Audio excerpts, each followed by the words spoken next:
welcome back to another episode of BackPack Bushcraft. Today we have a special guest, not really a special guest, more like co-host. Co-host on deck. Co-host.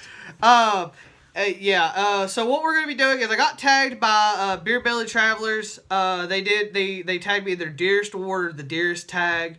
And it's a lot of people say it's the 11 questions, and Nick's going to read them for me, and I'm going to try to give you answers. I'm educated. He's very educated. Okay, so Bushy, question numero uno. Do you prefer to hike alone or in a group? I prefer to go alone, mostly because when I'm in a group I get lazy. And I prefer to be by myself because I'm more motivated because I know nobody else is going to pick up my slack. Which I do. Anyways, I like to go with friends because they push you to take longer trails and to try new things and more sport when it's cold, when it's 15. You can see how the videos are made the way they are. Yeah. All right, next question. So what has been your most challenging hike? My most challenging hike, and we're not going to give a lot of information here, was his relative let us go to up on their land, and we shot some videos there. That'll be coming out in a few weeks. I don't know exactly. This should be coming out in a few weeks. I don't know when this will go up. But absolutely beautiful place, but it was literally a vertical climb.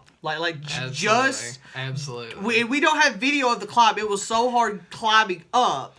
In snow, in fallen leaves, and just real rough conditions that we couldn't film showing how to go up. But that's probably not your most challenging because you've done it before. No, yeah. Question number 3. What's the most beautiful place you've slept outside so far?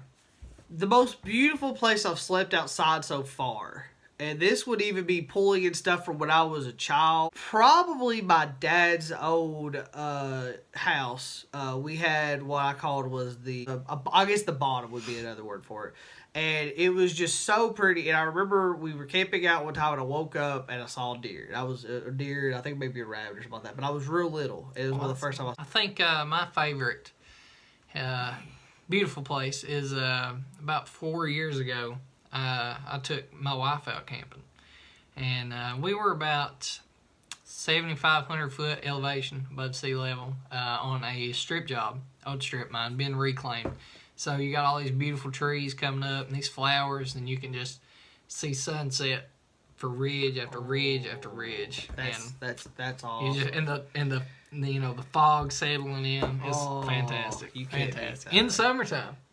In the summertime. Number 4, what outdoor activities do you do in the winter? Right now it's all hiking, because that's all we've done.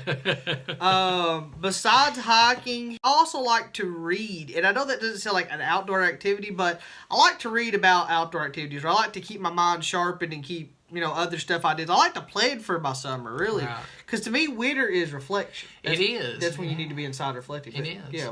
Wintertime is after you collect your harvest and you're just downtime. Yeah. Maintaining, thinking. It's when people would play fiddles and stuff. Absolutely. And that's what I do in the winter. Number 5. Have you ever been seriously injured outside, or did you ever need to seek medical help?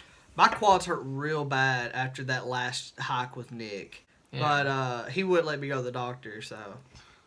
No, I have never really been hurt outside yet. Knock on wood. Have you been seriously injured and needed help?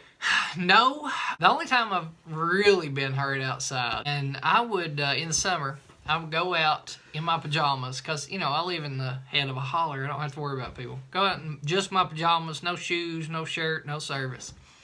And I would hop on this grapevine and swing out over over the holler where the creek would run. So it's about a 20-foot drop. It snapped one day, barefoot, mind you, no shirt, into a briar patch. So 20 foot into briars. I come out, I was bleeding like a stuck hog. It was wonderful. And my wife laughed. She loved it. So, number 7, what do you think about a permanent bushcraft camp that you use over a long period of time? Oh, I'm all about that. Now, I know a lot of people like the whole leave no trace stuff like that. That's all good. I agree with that. But if you have a really good spot and you can, put stuff up there, you're allowed to. I would. Of any type. You know, maybe it's just a permanent camp by a really good kayaking spot. Maybe it's a permanent camp Well, by a very hard to get trail. Maybe you had to build that camp to get to the good trail. Man, I've done that. Yeah. We've done that. There's this place, it no longer exists, but it used to be called the Fire Trail. And it's a few counties away, but great four-wheeler trail. But we built a cabin at the bottom of that, so that way you could rest up, because there was no other trails off of it, and it was about 40 miles long. Number 8, what is your favorite recipe for cooking outside? Clam chowder. Yeah, I love clam chowder. Basically, part flour, part water, part sugar, part garlic. And the garlic's an immune booster. Sugar gives you a little bit of energy, also makes it sweet. It's almost like pancakes. I think mine is probably just some good... my family raises hogs every year. So it's fresh cut bacon with just a little bit of salt and pepper. So, number 8, 9. How do you motivate yourself in bad weather? Ooh. Bad weather motivates me. That's I don't really have to motivate myself. Yeah. The worst is maybe if I have to leave the house to go into bad weather to film, and that would be it. I have to film. I have to meet a deadline. So I think, because this is translated from another language, they may have meant like if you're in the woods already. Yeah. And there's severe weather, heavy thunderstorm, how do you motivate yourself snow, to go on? Go on or stay until it passes.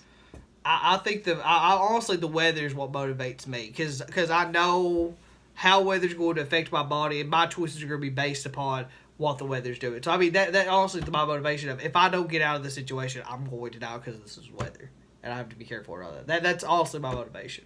I take a harmonica with me. I took a page right out of Les Stroud years ago, and that's a good investment. His daughter taught him. $4 or $5. Yeah, daughter taught him. She ain't even won yet. So, number 10, what's the heaviest piece of equipment that you have most often with you? The heaviest gear, it's a toss-up, and I would literally have to put them on a scale to tell. It would either be my hatchet or my what I call food bag, which is where I keep my flour, sugar, coffee, salt. His would be me, because he packs me around the woods. So, besides packing all, I would say the clothes that I pack with me. I pack extra clothes with me just in case I get wet, or if I'm out for a few days. The human body starts to smell a certain way, and you need to change. It's sanitary. It's also it's a mood booster. So, number 11 is, what would be your dream destination for a once-in-a-lifetime hike or guided tour? Yes, I would love to take a guided tour on horseback through Colorado for an elk hunt, and I just think that would be magical, dude. That would magical. That would be awesome. It's different riding a horse for a week at a time. I've never rode one that long, but man, it'd be worth it. I want to change mine, because he gave me a real good answer. I want to go look for Sasquatch. Man, Sasquatch. I mean, even if I don't find it, even if I don't find Sasquatch, I'm not even gonna say I will probably get close to it. But just going around looking for something like that, just like that kind of area, is what I want to be in. Like just a sea of trees. Yeah. Man, that'd be like, you know what I mean? Like Oregon, Washington. Definitely Canada. Washington, right on the border of Canada. Well, guys, that was the Lieber Awards. These Dearest Awards also, because I do speak a little. I'm hoping that was German. Yeah, so guys, if you like these videos, you like more stuff like this, make sure you like, comment, subscribe to the channel, BackPack Bushcraft. You can also follow us on Facebook, Twitter, Instagram, and Gmail at BackPack. You also check out the website where we will be posting content Mondays, Wednesdays, and Fridays, 2 p.m. EST. That website is www.backpackbushcraft.com. For the people I'm going to tag, I'm going to leave those people. I'll probably leave a comment. I'll pin my comment, and yeah, I'll probably just, do something like that. I don't know. We'll figure it out. You'll see what's happening. Don't worry about it. Tell them not to worry about it. Don't worry about it. Don't worry about it. Well, they should worry about it a little bit because you're in charge. Don't worry about it.